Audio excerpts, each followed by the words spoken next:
Newsom upholds torture. That is the segment we're switching to now. But first, please like the stream. We've got roughly 100. Wait, got roughly 150 people watching. Let's look at. I was just forgot what I was going to say, but let's look at where we are with the likes. So we're at 197. Awesome. Let's see if we can push the 215. See if we can push the 215 with the likes. Again, join our Substack if you aren't already part of it, and you get notifications of streams like this and others.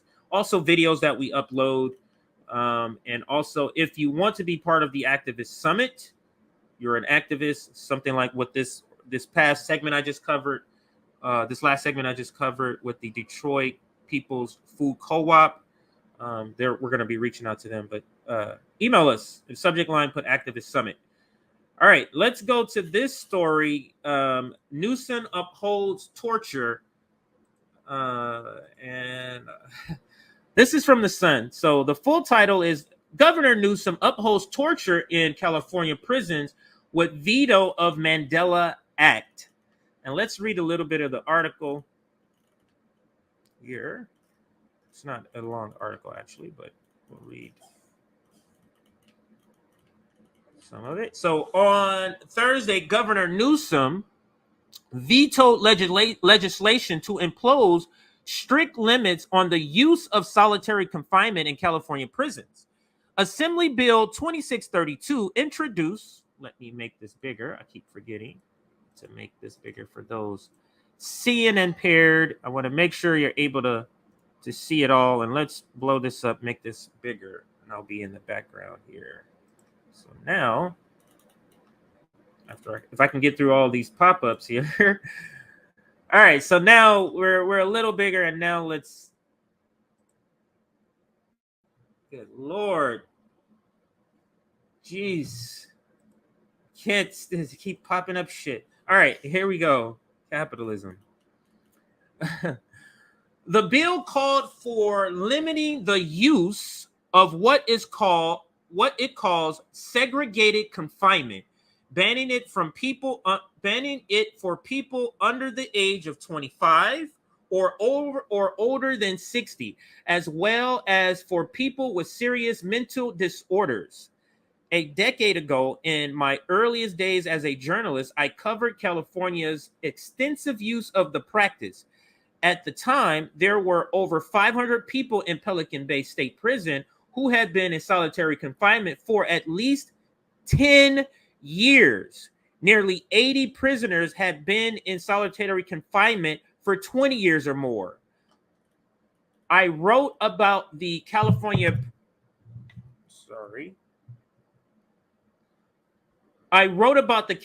prisoner Armando Cruz and Alex Machado, who were thrown into solitary confinement, psychologically deteriorated, and committed suicide. This is consistent with well-established research from around the world. Quote, the severe and often irreparable psychological and physical consequences of solitary confinement and social exclusion are well documented and can range from progressively severe forms of anxiety, stress, and depression to cognitive impairment and suicidal tendencies, noted Noel Molsker, UN Special Rapport on Torture in 2020. Reporter, I think that's how you say it.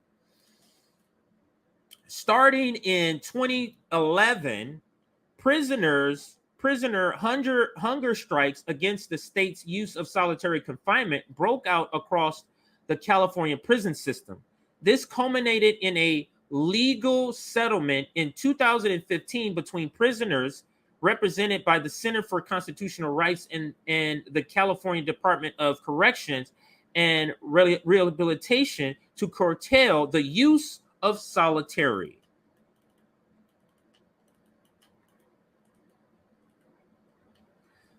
By earlier this year, the Center for Constitutional Rights noted that a federal judge found CDCR is continuing to violate the rights of prisoners, quote, relying on inaccurate and even fabricated confidential information to place individuals in solitary confinement, using dubious gang affiliations to deny them a fair opportunity for parole, and holding them in a restricted unit in the general population without adequate procedural safeguards.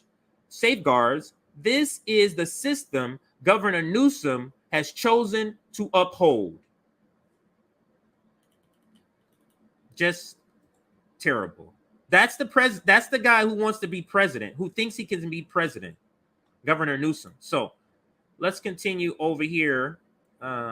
Not with the related articles, but let's go. So Newsom's veto message indicates he viewed the law as overly broad and instead said he would take action himself. I am directing the California Department of Corrections and Rehabilitation to develop regulations. The people that's doing an abuse, develop regulations that would restrict the use of segregated confinement except in limited conditions. So the people who are doing the abuse now, create a system, put it on paper that restricts it, that regulates it, such as where the individual has been found to have engaged in violence in the prison. He said, he wrote, just laughable. It remains to be seen what that actually looks like. If CDCR will draw up meaningful regulations, how long putting those regulations will take, how many loopholes will be written into the regulation, whether CDCR will abide by those regulations, and whether CDCR will be held accountable for not following those regulations. That's key. You see why not putting it in the legislation, him vetoing it, if it's in legislation, you can hold them accountable through the law, through the courts. But if you say, no, veto, I'm just going to demand they do the right thing, they self-govern themselves. Who holds them accountable? What is the mechanism to hold them accountable? That's our governor, the guy who wants to be president. So vetoes this bill, the Mandela Act. So let me throw this back up there and continue to read. I think just a little bit more. Actually ends here. So we'll read the whole thing then. It remains to be seen I already read that part. Hang on a second. Here we go. Needless to say, I am doubtful that CDCR, a bloated bureaucracy with a history of presiding over the rampant use of solitary confinement, will actually reduce the use of solitary confinement absent a court order or regulation. And I absolutely agree. And that's our governor over here in California. Governor Newsom upholds torture in California prisons with veto of the Mandela Act.